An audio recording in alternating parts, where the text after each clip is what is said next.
கீழடி அகழாய்வு அறிக்கையை நடுவண் அரசு திருப்பி அனுப்பியுள்ள நிலையில் நடுவண் அரசின் பண்பாட்டுத்துறை அமைச்சர் கஜேந்திர சிங் வடிகட்டிய கலப்படம் இல்லாத RSS தொண்டர் என கூறியுள்ள திருமாவளவன் கனிம ஆராய்ச்சிக்கான ஆய்வகங்களை அமைப்பதற்கு முதலமைச்சர் மு.க.ஸ்டாலின் முன்வர வேண்டும் என வேண்டுகோள் விடுத்துள்ளார்.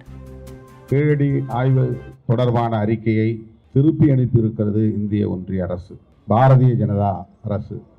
கஜேந்திர சிங் ஷெகாவத் என்பவர் கலாச்சாரத்துறையின் அமைச்சர். அவர் ஒரு தீவிரமான RSS காரர், இன்னும் சொல்ல போனால் ஒரு வடிகட்டிய RSS தொண்டர், கலப்படமில்லாத ஒரு நபர்.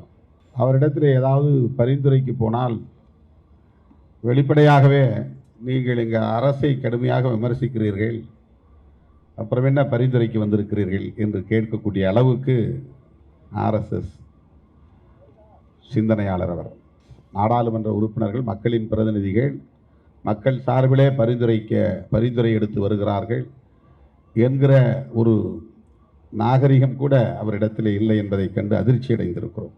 அதனால் மாண்புமிகு முதலமைச்சர் அவர்களுக்கு நான் விடுக்கிற வேண்டுகோள், அதே கரிம சோதனைக்கான ஆய்வகத்தை நாமே இங்கு உருவாக்கலாம். அதற்கு செலவு 40 to 45 கோடி ரூபாய் தான். அந்த நிதியை ஒதுக்கீடு செய்து கார்பன் டேட்டிங்கான லெபார்டரி ஒன்றை இங்கே அமைக்க வேண்டும்.